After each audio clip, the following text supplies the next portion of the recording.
आइए प्यारे साथियों, आज हम बात करते हैं राजस्थान का जो भौतिक विभाजन हमने देखा है उससे संबंधित कुछ महत्वपूर्ण जो फैक्ट बनते हैं और जहां से प्रश्न आपसे पूछे जा सकते हैं उनके बारे में हम बात करेंगे। सबसे पहला सवाल आपसे पूछा जा सकता है कि राजस्थान की प्री कैम्ब्रियन चट्टानों का वर्णन सबसे पहले किसने किया। सवाल को ध्यान से सुनिए। राजस्थान की प्री कैम्ब्रियन, ये एरा है, भूगर्भिक समय है, प्री कैम्ब्रियन की जो चट्टाने हैं उनका वर्णन सबसे पहले किसने किया? तो याद रखना, ए एम हैरान ने। किसने किया भाई? ए एम हैरान। तो ए एम हैरान ने राजस्थान की प्री कैम्ब्रियन काल की जो चट्टाने हैं उनका वर्णन किया।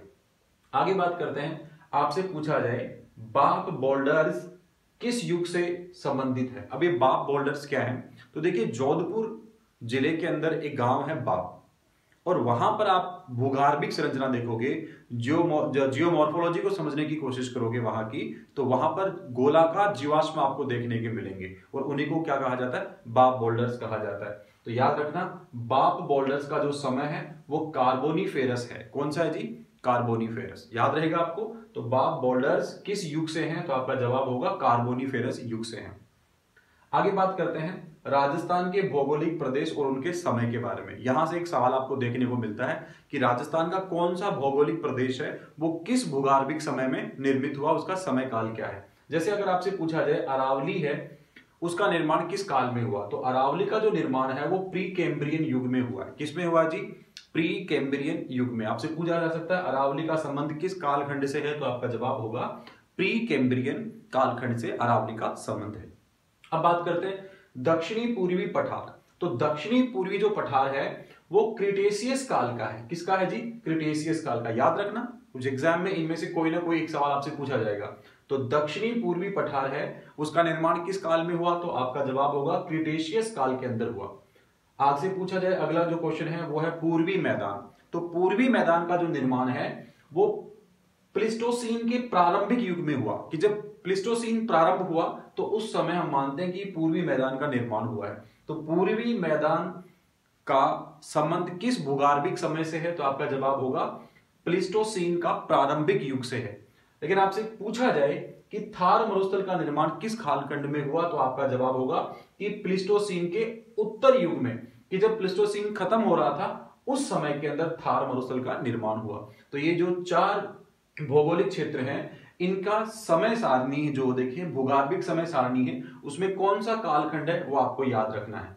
ठीक है, अगले क्वेश्चन पे चले। तो अगला क्वेश्चन आपसे पूछा जा सकता है कि गतिशील रेत के टीले, राजस्थान में गतिशील जो मूवेबल सैंड होती है, गतिशील रेत के टीलों को स्थानीय भाषा में क्या कहा जाता है? तो याद रखना, जो मूवेबल सैंड है उसके जो टीले हैं, उनकी जो ड्यून है, जो गति करते हैं, जो बदलते रहते हैं, स्थान परिवर्तित करते रहते हैं, उनको धरियन कहा जाता है। क्या कहा जाता है? धरियन या धोरे कहा जाता है। तो गतिशील रेत के टीलों को स्थानीय भाषा में धरियन या धोरे कहा जाता है। याद रहेगा आप लोगों को। ठीक है, आगे चले।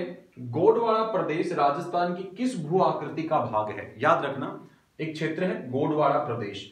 तो जब हम भौतिक विभाजन पढ़ते हैं, तो जब हम लूणी बेसिन पढ़ेंगे, लूणी बेसिन हम कहां पे पढ़ते हैं? तो हम पढ़ते हैं पश्चिमी मरुस्थलीय प्रदेश के अंदर। उसके हमने उपभाग देखे थे, वहां पढ़े थे लूणी बेसिन। तो लूणी बेसिन का जो इलाका है गोंडवाना प्रदेश, तो याद रखना गोंडवाना प्रदेश है वो लूणी बेसिन का ही भाग है। याद रखना। आगे बात करते हैं कि जो थार का मरुस्थल है वो किसका अवशेष है। आपसे पूछा जाए कि जो थार मरुस्थल है वो किसका अवशेष है, तो आपका जवाब होना चाहिए वो टेथिस सागर का अवशेष है। किसका अवशेष है? टेथिस सागर का अवशेष है। समय में क्या हुआ, टेथिस सागर है वो पीछे खिसक गया और यहाँ की जो सैंड है वो ऊपर आ गई, तलहटी ऊपर आ गई, तो हम कहते हैं थार मरुस्थल का निर्माण हुआ था। पलाया झील राजस्थान के किस भाग में मिलती है? तो याद रखना, मैंने आपको बताया था कि मरुस्थल में जो अस्थायी झील हो जाती है उनको हम क्या बोलते हैं? पलाया बोलते हैं। तो थार वाला जो इलाका है, थार प्रदेश में या थार मरुस्थल के अंदर जो अस्थायी झील बनती है उनको हम क्या बोलते हैं? पलाया झील बोलते हैं, जो अक्सर खारे पानी की झील होती है। अब आपसे पूछा जाए राजस्थान के कितने जिलों के अंदर मरुस्थल फैला हुआ है, तो राजस्थान के 12 जिलों के अंदर मरुस्थल फैला हुआ है।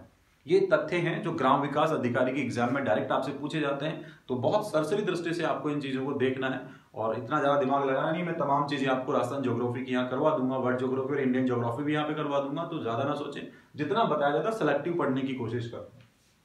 अगला फैक्ट है अरावली पर्वतमाला के कौन से भाग में सर्वाधिक इंटरवल्स विद्यमान हैं, कि अरावली जो पर्वतमाला है, अरावली जो रेंज है, उसका कौन सा भाग ऐसा है जिसमें सबसे ज्यादा इंटरवल मतलब अंतराल विद्यमान है। मतलब एक पहाड़ी उसके बाद में गैप आ गया, फिर पहाड़ी आगे जाके, तो मैंने आपको बताया था मुख्यतः जो मध्य अरावली है उसमें सबसे ज्यादा इंटरवल पाए जाते हैं। लेकिन हम ये इसका जो आंसर देते हैं वो ऐसे देते हैं कि उत्तर मध्यवर्ती अरावली, जो मध्यवर्ती अरावली और उत्तरवर्ती अरावली का थोड़ा भाग, तो हम कहेंगे उत्तर मध्यवर्ती अरावली में सबसे ज्यादा इंटरवल पाए जाते हैं, अंतराल पाए जाते हैं। अब एक फैक्ट को और देख लेते हैं, अरावली पर्वत की सबसे अधिक ऊंचाई किस जिले में है। अब तक वो पहाड़ियां चोटियां पूछी जाती हैं, अब एग्जामिनर आपसे ऐसा सवाल पूछ सकता है कि अरावली पर्वतमाला की सबसे अधिक ऊंचाई किस जिले में है। तो देखिए सिरोही जो जिला है, क्योंकि दक्षिणी भाग में अरावली सबसे ज्यादा ऊंचाई लिए हुए, तो सिरोही जिले में अरावली है वो सर्वाधिक क्या है, ऊंचाई पर है। अब देखिए कुछ फैक्ट यहां से हम देख लेते हैं। जैसे अगर आपसे पूछा जाए अरावली की सर्वाधिक ऊंचाई किस जिले में है, तो जवाब क्या होगा, सिरोही जिले में। अगर आपसे पूछा जाए अरावली पर्वतमाला की न्यूनतम ऊंचाई किस जिले में है, तो आपका जवाब होना चाहिए जयपुर जिले के अंदर है। आपसे पूछा जाए अरावली पर्वतमाला का सर्वाधिक विस्तार किस जिले में है, सर्वाधिक विस्तार पूछे तो आप कहेंगे उदयपुर जिले में है। आपसे पूछा जाए अरावली पर्वतमाला का न्यूनतम विस्तार किस जिले में है, तो अजमेर जिले में है। तो ये फैक्ट आप याद रखना, अरावली से इस तरह के क्वेश्चन अब बनने की संभावना है। तो क्या क्या याद रखना है कि अरावली का सर्वाधिक जो ऊंचाई है वो कौन से जिले में, तो कहेंगे सिरोही जिले में। न्यूनतम ऊंचाई किस जिले में, तो आप कहेंगे जयपुर जिले में। सर्वाधिक विस्तार किस जिले में है अरावली का, तो आप कहेंगे उदयपुर जिले में। और आपसे पूछा जाए अरावली का न्यूनतम विस्तार किस जिले में है, तो आपका जवाब होगा अजमेर जिले में, ये न्यूनतम विस्तार इसका है। तो इस तरह से हमने 10 फैक्ट अभी अभी देखे, प्लीज इनको नोट कर लीजिएगा, इनको याद कर लीजिएगा, काफी होगा।